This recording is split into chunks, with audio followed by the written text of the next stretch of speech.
During the Vietnamese War, the Soviet Union and the Eastern European satellites were the primary suppliers of war materials to the North Vietnamese who were killing American boys in South Vietnam.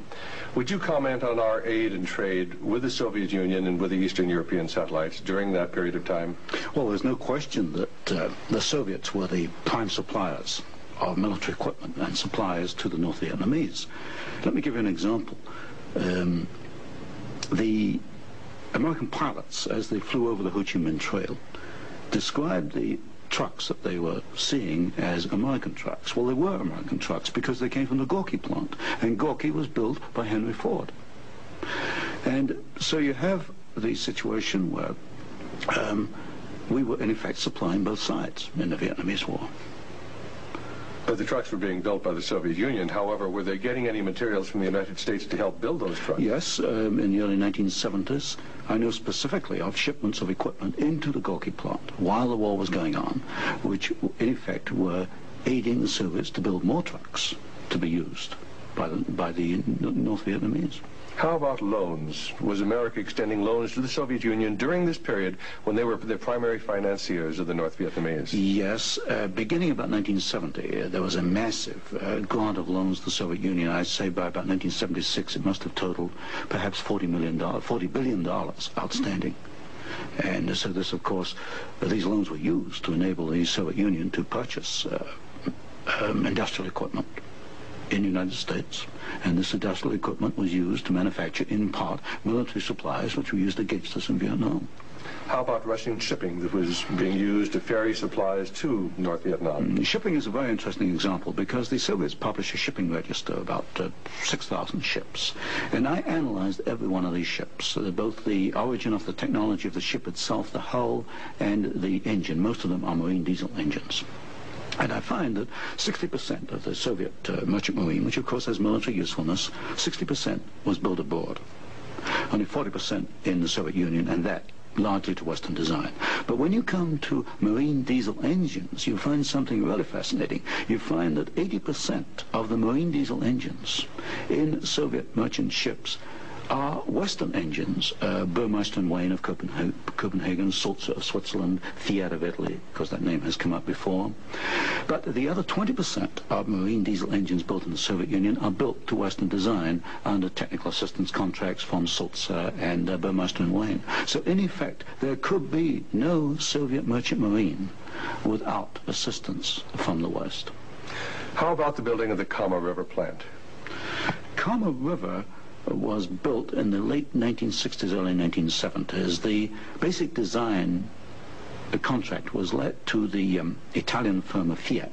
Giovanni Agnelli is the chairman of the board. And this is important because Agnelli is tied in with Chase Manhattan Bank. He's on the International Advisory Committee of Chase Manhattan. What caught my attention was that Fiat does not manufacture automobile manufacturing equipment. All the Fiat plants in Italy contain American equipment.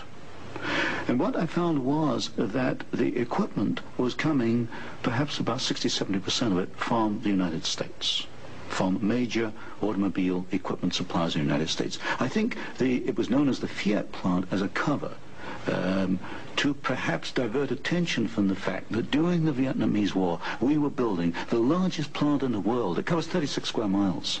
We were building for the Soviets, with American equipment, the largest plant in the world. And so it was called the Italian Fiat plant, and I think this was a blind.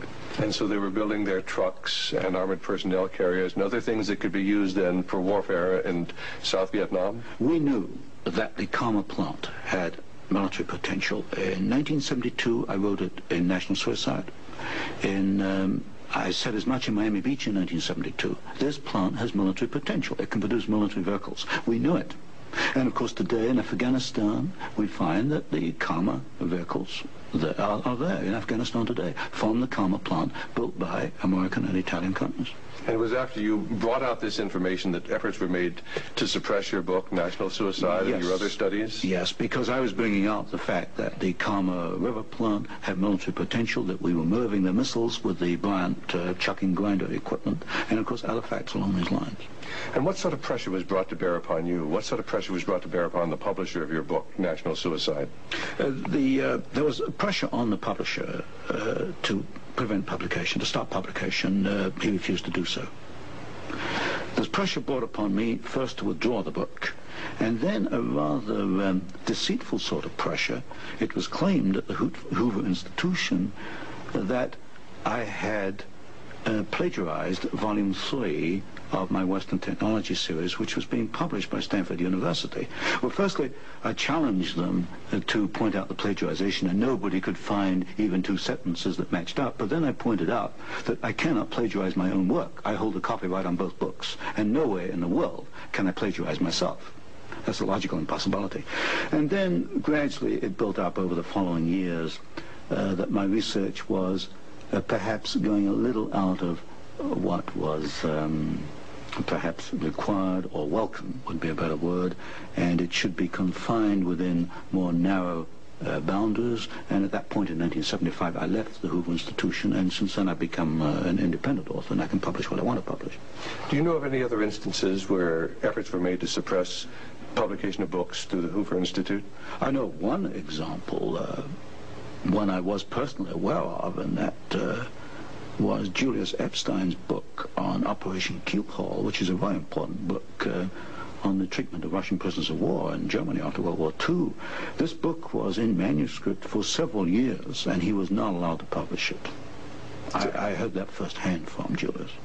Right, and eventually it was, of course, brought out. It was at a later point. Now, another example I can give is my own Western Technology series. The 3rd volume of that was held in galleys for 1 year. Now, it costs a lot of money to hold a book in galleys, because when a book is in galleys, you want to get out on the market to start recouping your investment. That book was held in galleys for 1 year because it was not politically wise or acceptable to publish it at that time, even though it was an academic book.